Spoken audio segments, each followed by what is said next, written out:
Today we are looking at the Amstrad CPC 464. In particular, this is my very first Amstrad CPC 464.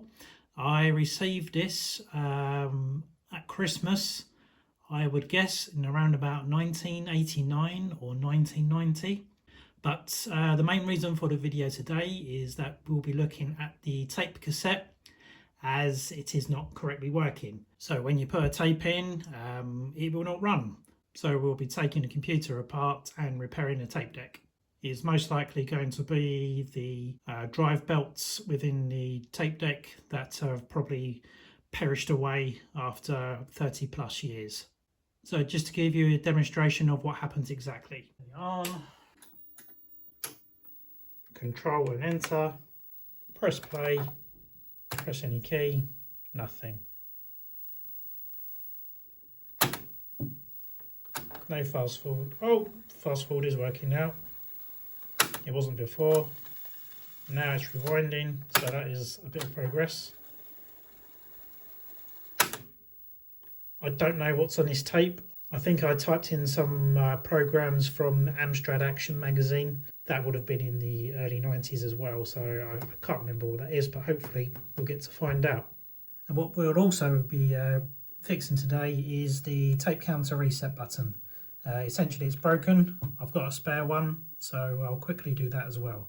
So when you press forward, oh, it is working, but the actual reset button, that there is completely broken.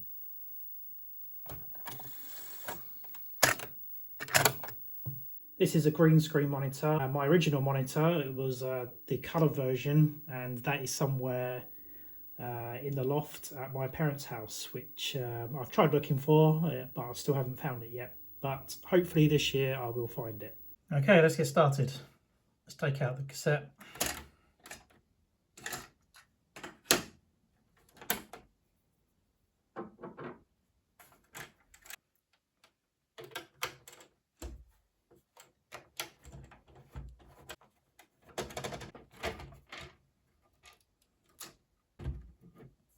So we need to undo the ribbons.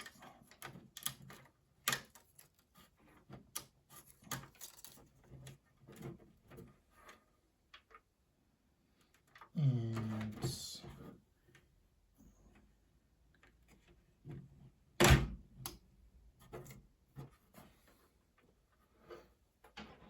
screws here, 1, 2, 3, 4.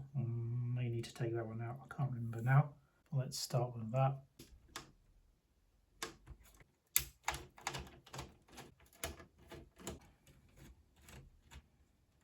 Let's undo this one. Feels like there's another screw in here somewhere.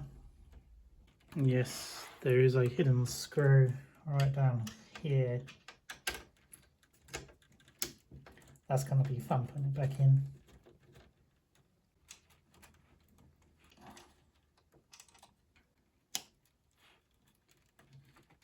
There we go. Just got that balanced there. What I'll do first is replace the counter. I think the actual, where's that gone? The arms completely broke off. Don't know where that's gone. That's probably lurking around there somewhere. So this is the spare one I have. Just going to swap those over. You might wonder why I'm not replacing the whole unit. It's a very good question. I'm not 100% sure this whole unit works correctly. So I know this works. I'm not entirely sure this works. So I'm going to play it safe. Just 2 screws holding that in.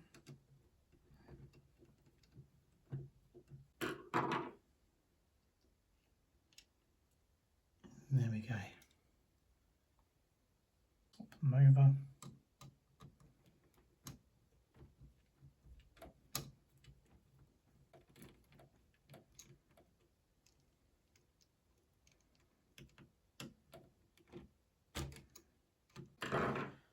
I have to get another screwdriver. God's sake. No, too small, isn't it?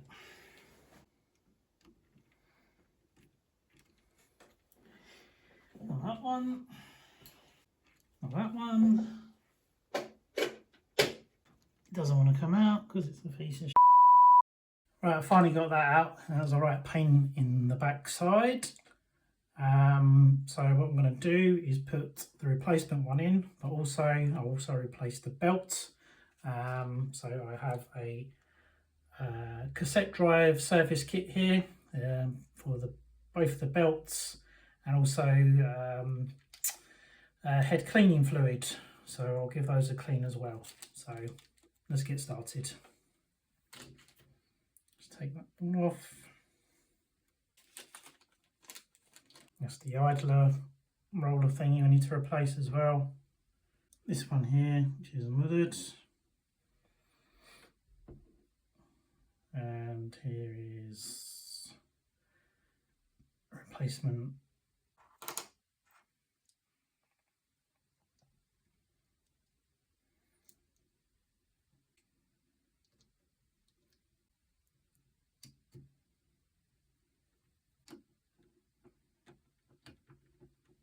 It's now in.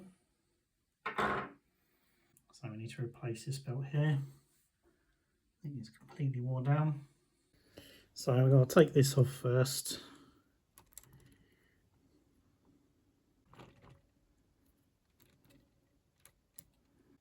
Loosen this.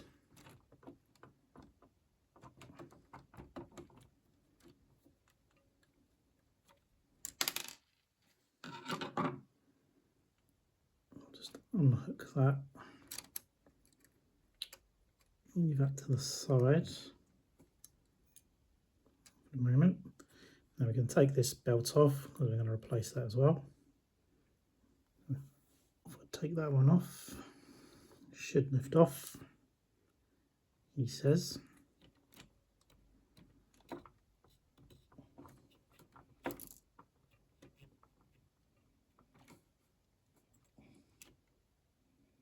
And be careful because there's a spring there, don't do that. And we've got a little washer thing there. Now we should be able to take this off. Take this off here.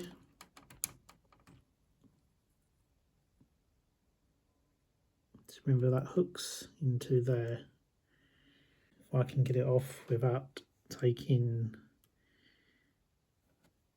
the whole thing off, that'll be muchos gracias. Let's try and get the little bugger off.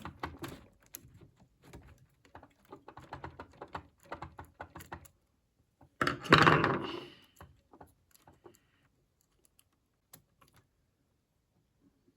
There we are. So there's focus, there's the old one belt, and I'll put a new one right there. Right, that's the new one in. I'd probably recommend, if you are planning on doing it, that your nails grow on your thumb and your forefinger. It makes things a lot easier. Right, let's get this back together.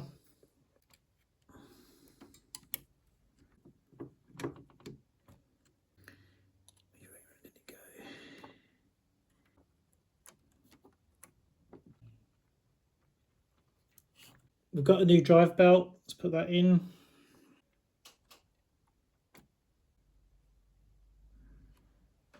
Let's get this back on.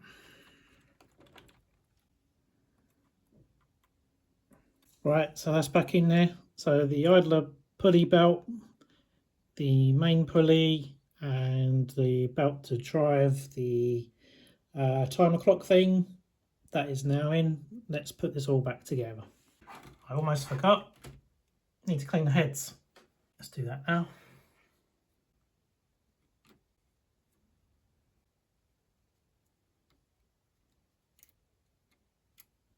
Let's put it back together.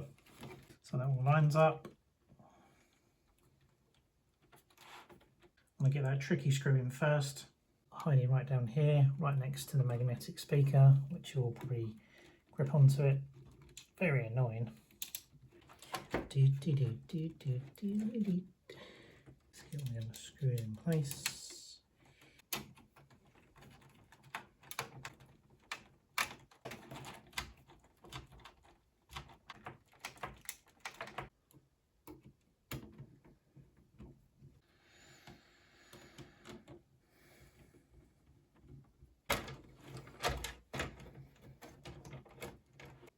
for the moment of truth.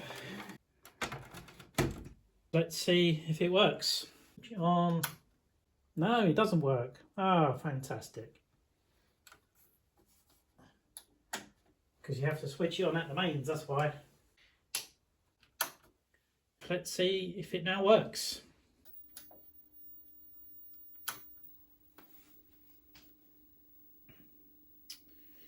So if we fast forward, it goes at a proper speed. Stop that, rewind. That now works nicely. And also the counter, that's working good as well. So now let's see if the tape actually works. And Control Enter play, press any key. There we go. That's the result.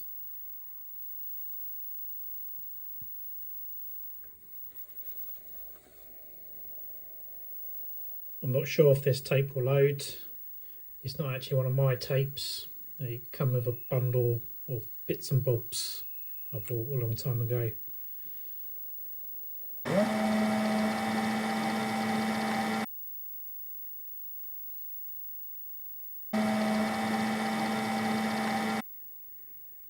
No, it doesn't like it.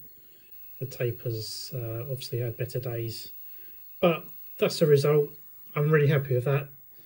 So this is probably the first time in 25 years maybe I've last used this Amstrad, so I just need to find my old games and see if they work as well. If you're going to do this type of repair, when you put the idler arm back into the units, make sure it's in straight, and yeah, and also just make sure when you're putting it all back together again that the tape deck, everything's all lined up. The second time I did it, the tape wouldn't go into place, so every time I pressed it down it wouldn't click. It was really annoying, so it's a case of taking it all apart again and make sure everything's properly aligned. But other than that, I'm very happy. So thanks again for watching. Look out for my next video because I'll be seeing what's on this cassette. Thanks for watching. Bye.